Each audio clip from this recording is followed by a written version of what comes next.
మనిద్దరికి మధ్య మరొకరు రాపోతున్నారు.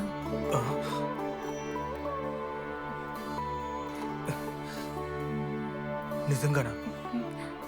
అవును, నిజంగా. ఒక చిన్న రాజకుమారి మొహం ఇలా ఉండాలి, పౌర్ణమి చంద్రుడిలాగా. నాకు ఒక చిన్న రాజకుమారుడు కావాలి. ఈ ముక్కు, ఇలాంటి పెదవి, మీసం ఇంతగా వద్దులే. తర్వాత ఈ బొక్క చొట్లు కూడా కావాలి, ఇలాంటి నవ్వు కూడా.